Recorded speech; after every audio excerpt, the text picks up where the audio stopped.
right, everybody, welcome to Personal Pension Radio, episode 241.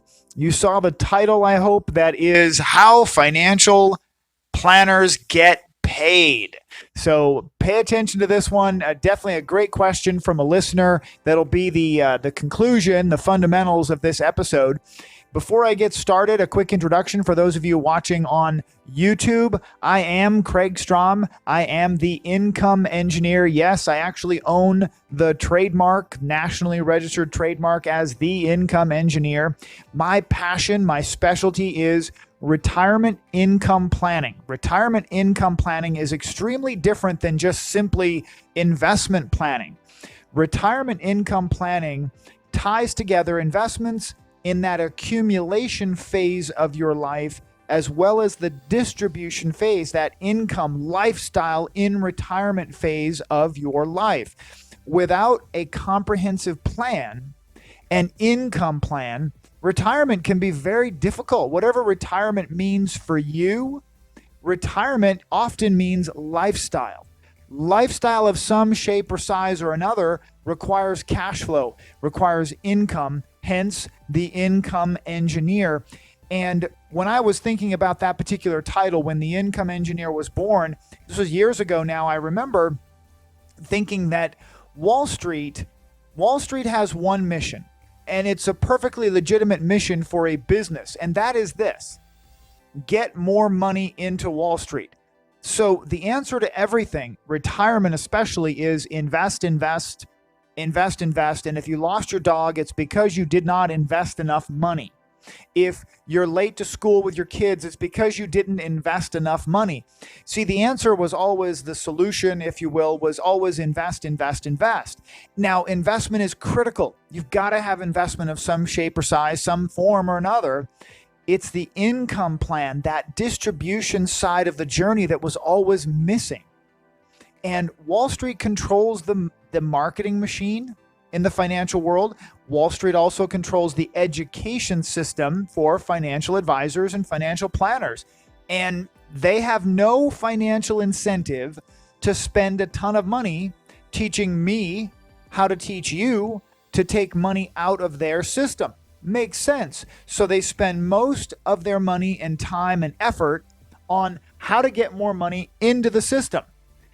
My mission is to inspire you, hopefully, to build a relationship with a financial planner, hopefully a certified financial planner. And yes, unabashedly, I'm raising my hand saying I'd love to be that financial planner, Craig with a K at craigstrom.com. But build a relationship with a financial planner who will go through your specific situation and make sure you're having conversations about your retirement income plan in addition to your retirement accumulation plan. If you don't have both sides of that journey, both sides of that climb up the mountain and down the mountain distribution side, you are missing out. You're missing out on what could be a truly maximized lifestyle in retirement. Now, quick disclosure, I am not a certified public accountant. I'm not an attorney, although I am a paralegal at an awesome law firm. I am a certified financial planner professional. As cool as the microphone might make me sound, or the green screen, or whatever it might be, please don't act on things that you hear on my show as if you're hearing advice for you and your specific situation. This is meant to be informative. Someone got on me on a review a few months back about, well, you don't go over anything specific and solve any problems. Well, no, that's not what this show is about. This show is about prompting you to think, prompting you to build a relationship. And I would love to be that person to get an opportunity to help you dig into your specific situation. But that's what you've got to do. You've got to dig into your specific situation. And if that means you find a certified financial planner where he or she lives nearby, great. Build that relationship and get to know that person, and then have them get to know your situation. And in this case, on this podcast, please meet with a qualified, certified, I hope, financial planner before you take action on anything. And yes, I would love to be that certified financial planner. I work with folks all over the country now because of the miracles of technology, Zoom, and just go to meetings and all of those things. We've been doing that for years. Love it. Now, quick shout out, listener Bill out there, who included me on his weekly and regular podcast downloads. Bill actually is a listener. He contacted me, said that he's been listening to financial podcasts. He told me about some of the other financial podcasts like Stacking Benjamins and such that he listens to as well. And I have to say, Bill, thank you so much for your feedback. Great talking to you. And I love being included in the presence of the likes of Stacking Benjamins. These guys, they have turned the podcast business for financial side of life into an actual business. All hats off to them, and I love the fact that I am on your listening list with some of the other great podcasts that you mentioned. Now, this week's episode, I'm not going to cover a deal of the week. Contrary to popular belief, I don't constantly spend money hunting for the deal of the week, although I do have a couple of deal of the weeks in the works. But I am going to start with Watch Your Step. Watch Your Step is a part of my show that I've always included as a way for me to bring to your attention things that I see out there in the news or in the radio, TV, other podcasts, whatever it might be, that I might want to say, hey, watch out for that, right? Pay attention to this. Maybe don't get wrangled into that without double, triple checking things, right? Make sure that everything's okay before you jump in. And what I've done is I've started a series of personal mistakes that Craig Strom, yes, the income engineer, certified financial planner, 21, almost 22 years. Yes, definitely financial planners make mistakes, human being as everyone else. And I've been sharing, last time I shared an episode, on my last episode, I shared car leasing mistakes. Oh, car leasing can be a massive mistake if you don't follow the advice that I gave in the last episode. So go back and listen to that. This time, I want to share another mistake. This is my series of Craig Strom income engineer mistakes. My next mistake that I want to share is my daughter's Apple Watch. Now, if you notice, if those of you are watching on YouTube, you'll notice I don't have a watch on my Farmer Tan arms here. I don't have a watch. And I haven't been able to wear a watch consistently in a long, long time. There's a story to it. Maybe when you email me at craig@craigstrom.com, remember Craig with a K, sign language for K, Craig with a K at craigstrom.com, I'll tell you the story as to why I personally have had a hard time wearing a watch consistently. But you notice I don't have a watch on. Well, that's not because I had not purchased a watch last year. I actually did. I purchased an Apple Watch. I purchased an Apple Watch through my life insurance company that I had gotten some updated life insurance for my daughter and for myself. And it came with an Apple Watch deal. And it was a deal enough. It was enough of an inspiration for me to say, let's try this out. Apple Watch. Let me drink the Kool-Aid with a bit of a discount through my life insurance company, and I'll get one for my daughter as well. Well, that worked out okay. My daughter got one that had a nice pink case, and it was cute, and they're very expensive, but there was a monthly payment plan that was discounted based on life insurance health ratings, and okay, fine. Well, my daughter promptly slipped and fell on the ice in Flagstaff, Arizona, and landed wrist down and cracked the face of her watch. Now, what I didn't do is I didn't research the idea of repairing an Apple Watch. I have repaired my personal cell phone several times. I've actually taken it to a place for less than $50. They put a brand new screen on the cell phone on my old iPhone, an iPhone. And that was great. Replacing the screen on an Apple Watch? No. Not nearly as good a deal. We're talking several hundreds of dollars to replace a tiny little screen. A tiny little screen on the Apple Watch was roughly $240, $250 to have it replaced. Now, some of you might be saying, well, why didn't you get a warranty on your phone or on your watch? Well, when I did the math, the payments for the warranty plan to cover the damage waiver, the damage warranty, and the deductible was going to be considerably more than the watch. Over time, it was a no-win scenario, so I didn't get insurance on the watch.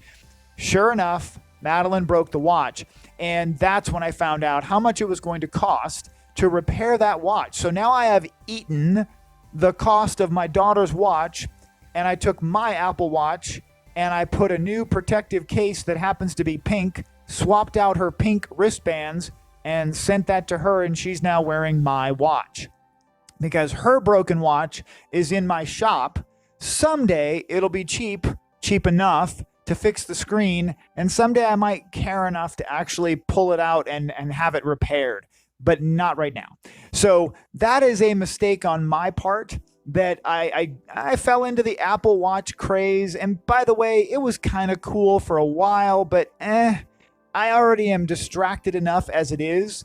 Having basically an iPhone on my wrist was even more distracting. So ultimately, I don't miss it. I am frustrated when I look on my workbench in the shop and I see Madeline's watch parts, the dead body of her watch just laying there. Yeah, that's that is actually really annoying. I'll share a couple of more next week. I'm going to share another watch your step mistakes that I've made personally in hopes to help you avoid some of these mistakes. Now, if you have a mistake to share, perhaps you want me to share it with my listeners and share it with a larger audience, please send it to me. Craig with a K, Kraig at Craigstrom, STROM.com. Now, I want to go through and one more thing in the watch your step section. Now, this is really important. I want you to seriously take this and hear this. Stop jogging just for a quick minute. Listen through this. This is serious stuff. I can't tell you. This seems like it's coming up routinely this year. I mean, multiple times in the last 2 years, this has come up. And I feel like I just need to, listen up. Watch out. Please talk to your parents. Talk to your grandparents. Ask them if they have an estate plan. Ask them if they have an estate plan. Have they had it updated in the last 100 years? Seriously, have they had their estate plan done?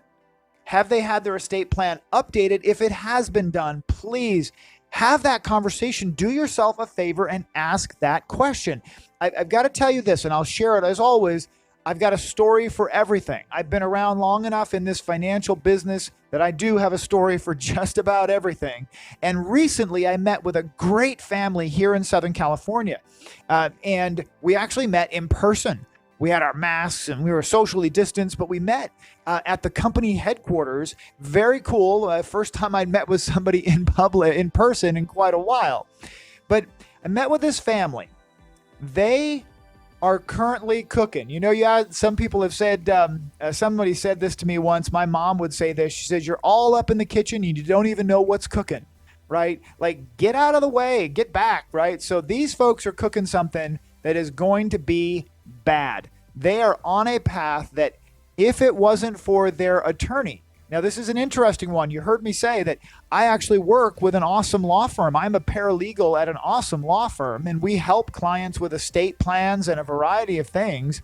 Well, another attorney in a different line of work than my firm received a call from one of the family members and promptly referred that client right to me and to my firm, because that's what we do. We specialize in this. So they went and visited another attorney on a different matter. That attorney said, oh my gosh, you need to talk to the team over here, introduce me to Craig, etc. So they are cooking a disaster. Just simple. I can't put it any other way. So we've got 3 daughters and mom and dad. So mom and dad have owned a home in Los Angeles, California for 35 years. 35 years they've owned a home in Los Angeles, California. It is a basic 3-bedroom, 3 kids, 3 bedrooms, okay? And 1 master, I guess, but 3-bedroom, 2 bath.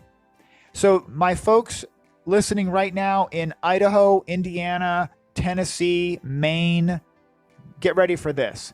3-bedroom, 2-bath home on a postage stamp lot in Los Angeles, California. It's worth $1.2 million. Yep, $1.2 million. And remember, 3 kids. Now, mom and dad have done a fantastic job with 3 kids. They're all girls. They are awesome. They're all fully functioning, top quality kids. Dad started a business about 18 years ago. Almost 19 years ago, Dad started a business, and that business today employs all 3 kids and 10 additional employees, and it's worth at least $2 million. Okay? $2 million. Now, mom and dad have no living trust, no wills, no powers of attorney. Their company, the company dad started, is a basic S corporation. No succession plan, no plan for what happens if dad dies. What happens if the rainmaker dies? So that's the way things are set. Here's the way things are set if mom and dad don't come home tomorrow. If mom and dad didn't come home tomorrow and they'd never met the attorney who then introduced them to me, here's the way it would all generally play out. The $1.2 million house would go to the probate system in Los Angeles County, California. That will take 2 years minimum. 2 years minimum.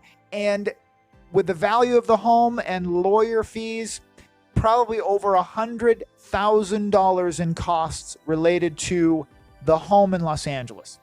Now, the home, the business, it's worth $2 million. You're probably looking at another $150,000 to $200,000 in probate fees and the same 2 years to go through the process. That's right. If that business doesn't have the right structure and the right succession plan, the right transfer arrangements, the business goes through probate as well. So we're looking at somewhere in the neighborhood of $250,000 to $300,000 in probate and lawyer expenses for this couple that have raised 3 awesome daughters and built this great business that will go on. If it's done right, it'll go on for years and years and years. So how do we avoid that? How do they avoid that? This is why I wanted you to pay attention close to this. Talk to your mom and dad. Talk to your grandma and grandpa, aunts and uncles. Just ask the question, please. Have you got your trust done? So if these folks, mom and dad, if they spend, let's just say $2,500. Now, by the way, through me and my firm, it's less than that. But the standard going rate for estate plans, living trusts, wills, etc., kind of standard number is $2,500. I actually have a special arrangement to do it for less, depending on circumstances, and each individual varies, etc. But let's go back to this situation. If mom and dad spent $2,500 on a comprehensive estate plan, that means living trust, wills, pour over wills, powers of attorney, etc., etc., etc., and everything's titled correctly. And let's say they spent another $3,000 or $4,000 reorganizing and properly situating the company, because the company currently is set up in such a way that there's a lot of risk. There's a lot of liability just sitting on there that the company could be attacked the way it is. So let's say they spent $4,000 fixing the business so that it was protected and that it wouldn't go through probate. So here we've spent $6,500 to save the family potentially $300,000. And here's the thing. If you own a business where one person, a family member, let's say, is the rainmaker in the business, the rainmaker is the one who brings in all the business, right? Who really has all the great connections with vendors and customers. If the rainmaker dies, you're not just going through 2 years of probate. You lost the rainmaker, the person, he or she drives a lot of the revenue into the company, and you don't have a plan for that. That's going to hurt the long-term value of the business and might even collapse the business if you're not ready. So if you add life insurance on the business planning side, life insurance on dad, the rainmaker, now the business would have a financial injection of cash if something happened to dad. There would be an opportunity for the business to survive, to be able to reposition and move forward after such a bad situation, right? So let's do the math again. Probably $300,000 in probate and attorney fees. And then on top of that, we're in a situation where we get the business reorganized and save all of that hassle and potentially save the loss of value on the business and a loss of income from the business taking a hit because we've reorganized the company as well. So folks, this is where I urge you, please talk to your parents, talk to your grandparents today. Don't be shy, because if you really want to, if we're all honest with ourselves, right, you got to ask them if it's funded right, because if it's not, you are the one who's going to pay the price. It's always interesting to me when folks say, well, it's going to cost a lot of money. Well, no, you're dead. It's not going to cost you anything, right? If you're the person who got the living trust done, you are doing it for the people left behind. That's what it's for. It's for the people left behind so that the government and lawyers, for that matter, don't get any more money than they need to. That's the idea. So you spend $2,000 or $3,000, let's say, to save $200,000. That is a good value, but truly, you're really benefiting the people you leave behind, right? And it might be your nightmare to deal with if mom and dad and grandma and grandpa haven't gotten this done. So get it done. What's that old Larry the Cable Guy? Get her done. Get that done. By the way, I am always ready to help. Send me an email, Craig with a K at craigstrom.com. Craig with a K at craigstrom.com. And I will definitely help out. I look forward to it. Now, I'm going to call this a short episode. I want to make sure that these are not always long format. I'm going to come back with another episode here pretty quick because I have been in a situation where work life and personal life have been extremely hectic and busy, which is great.